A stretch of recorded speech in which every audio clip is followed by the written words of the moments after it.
Hi, hello, welcome back. Haven't been on this side of the Friday for a hot second, so here we are. Today we are going to talk about Devil in Disguise by Lisay Kleypas.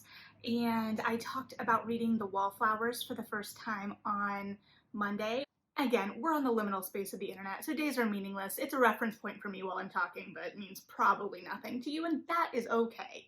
So, as I mentioned there, The Ravenels is my first Kleypas series, which I didn't even really realize, I guess, because I've been reading it so long, because this is book 7, and she releases like one a year, so it's been almost a decade now, and I was like, oh, right, I haven't gone to the backlist, and there is a lot more to read. So I read Wallflowers, and I'm really, really, really glad I got them stuck in, because I can be really bad about putting off backlist titles, and I've only been able to focus really on romance recently.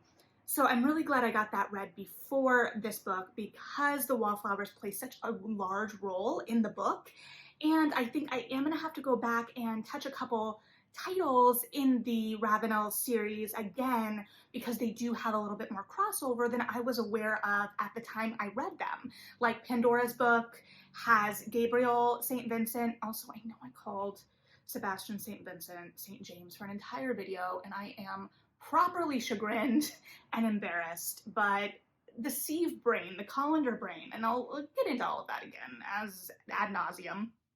But so he is in Pandora's book, and then Phoebe, I didn't realize was also, connected to the Wallflowers in West's book. So, I had been really, really, really anticipating finally getting to West and was so excited, and I didn't realize that there was a larger Kleypas extended universe connection there.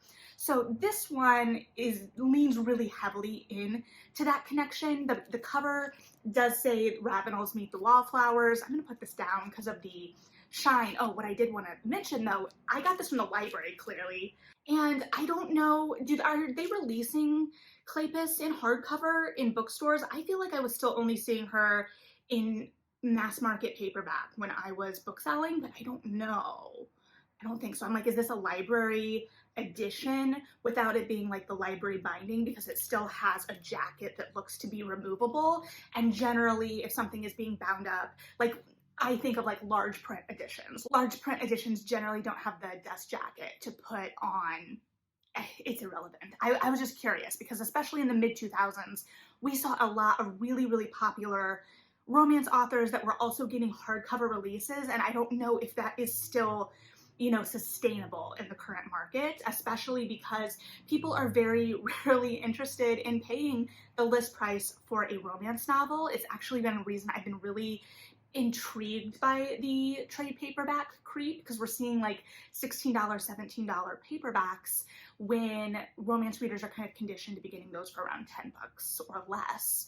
And I think I will be talking further about like some of those formatting things in the future. But it does also impact the page count. So this came in under 300 pages for me, when I'm used to, I just finished the Wallflowers, so I'm used to them sitting in that 360-ish page range. Obviously with a larger page, it is going to take up more space. It's going to be a smaller page count because you can fit more on a page. And so I didn't really have a good sense as I was reading of the pacing in terms of other Kleypas books, whether this is shorter or not, because it felt like it moved very, very quickly. And as I've mentioned before, Kleypas is really good at that, right? She's really good at packing a lot of action into a short amount of space. And I think that this really demonstrates that. And it worked for me and didn't work for me in different ways in this particular title. So we jump in very, very quickly. Our hero is Keira McRae. There are going to be some spoilers in this, for sure. So our hero is Keira McRae, who we will find more out about later, hence spoilers. And our heroine is Merritt, who is Lillian and Marcus's daughter, and we actually saw her birth. So it was interesting, like when characters are like, I've known you since you were born. And I was like, well, technically me too, I guess. And it's interesting to see that generational, right? Which we often do see. I think, off the top of my head, like the Lynn Kurland worlds, we would see large family trees in those novels. Those were also time travel, so there was a lot at play there, and that timeline could be in flux. But this is our hero and heroine, and where the kind of colander romance brain like works against me a little bit is, I talk about how I feel personally like I don't carry as much from book to book, especially when you got a year between releases, as I really would like, because I read so much and I just forget details. So I honestly forget if we have run into these characters in a substantial way yet. I'm pretty sure because Merritt is friends, with Phoebe and others, that we've run into her, but I don't know to what or remember to what extent. So I'm sorry for any diehards that may be watching this video that are much better about remembering those details than I am. I promise I'm still a voracious, enthusiastic romance reader. My brain is just broken sometimes. So we move very, very quickly with this romance at the beginning. So we're with Merritt. We know she's a widow. We know she has inherited this shipping company from her husband.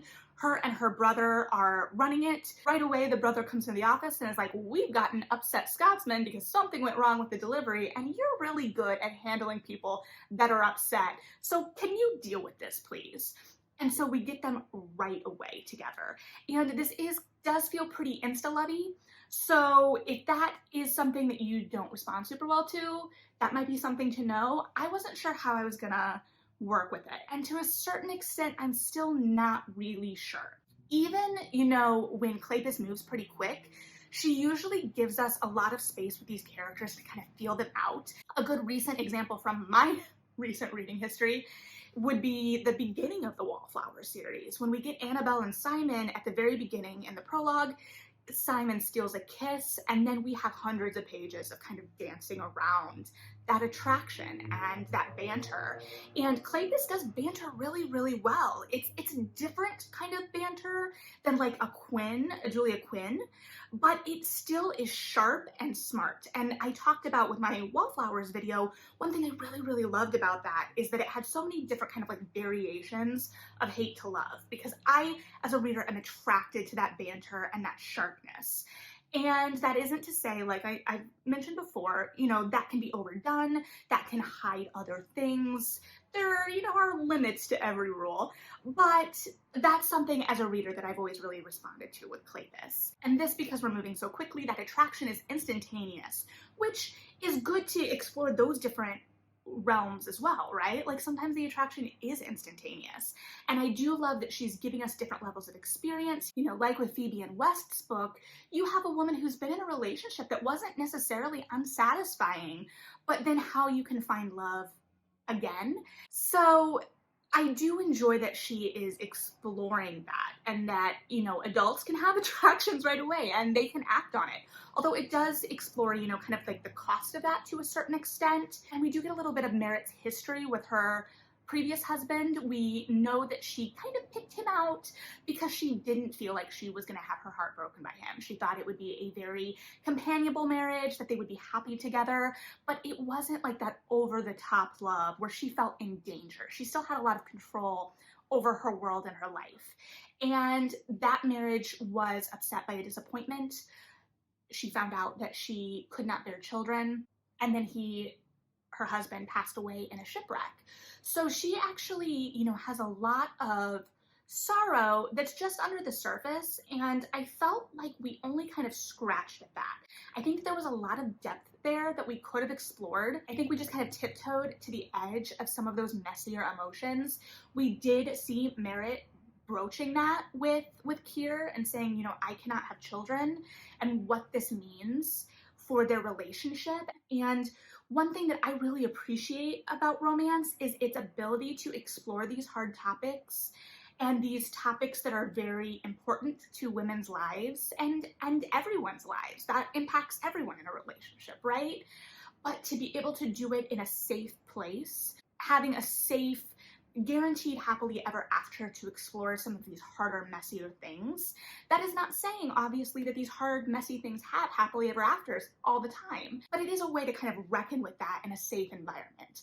Honestly, I'm glad I read the Wallflowers before this, because there is such a strength to the Wallflowers' presence in this in a way that I honestly think sometimes overshadowed the main romance. And I don't know if I would have thought that if I hadn't read them first. I don't know how I would have responded to things if I hadn't read them first, because the romance already, like, I wasn't sure, like it was rushed, like we were kind of insta-loved, and then, okay, so we have they fall in love pretty quickly, or like there's that attraction. I'm like, are we moving too fast? And then we've got the wonderful Kleypas outside forces, which I love. I love a Kleypas outside force. I love characters struggling against an outside force. I love, you know, something that feels like just a hair's breadth away from a little over the top. And that's where we are. So someone is trying to kill Kier, and he like jumps out of a window to escape an explosion of like a bunch of whiskey, and loses his memory for a bit. And so he loses his memory of Merritt. And at this point, they've already slept together, and she's pretty sure she's in love with him. And she wants to travel with him because Sebastian is going to take him to the family estate to recuperate and to like figure stuff out so that he can kind of take control of the situation. And Merritt's like, no, we're engaged. I need to take care of him. They're not engaged, but it gets her, you know, in the mix. So she gets to go with, and then it's like, okay, he doesn't have his memories. He doesn't remember this night. And one thing I've like really tracked since listening to it on Fated Mates is they talk about how Kleypas is really good with like objects in her book and books. And here I felt like there were two kind of objects, and they existed in like two separate worlds of the story. So we had like this key that Kier wore. It was very important to him. It was from his mother. It was left on him, you know, when he was a baby, before he was taken in by the couple who are his parents. And he's never really had any curiosity about it, but he wears it to respect. And, you know, this then becomes a tension because Sebastian he at one point tries to take the key from Kier when he is unconscious, and Merritt's like, absolutely not. So there's a lot going on with that key. And then there is a paper. So when they first meet, Merritt is showing Kier the typewriter and like is showing him how it works, and he's afraid he's gonna break it. She's like, no, you have to push the buttons harder. And so she types their names on this piece of paper, and he slips it in his wallet. And we know it's there. She had found it, you know, when he still had his memories. And then that piece of paper is what helps him regain his memories of everything. So there's a lot of object importance in that, but then in like that object being the idea of them. So we've got these outside circumstances at play, and then we've got the Wallflowers once we move to the estate that kind of takes center stage in a lot of ways.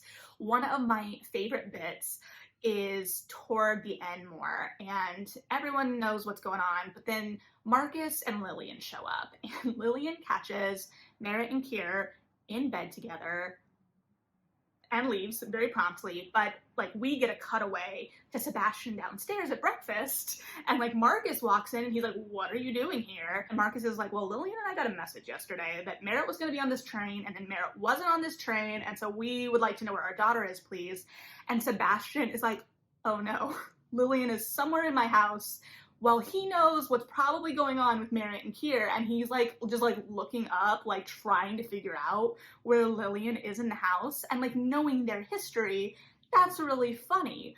But if I hadn't known that history, I don't know how I would have responded to that. And that's the interesting thing, because there are clearly lots of little things, I'm sure, sprinkled throughout the Ravenels that I missed every time. And some things in here I probably missed from other books, or books I've forgotten, or this or that or the other. And so just that depth of appreciation when you can tie those pieces together. Still very jealous of people who can do it on the regular.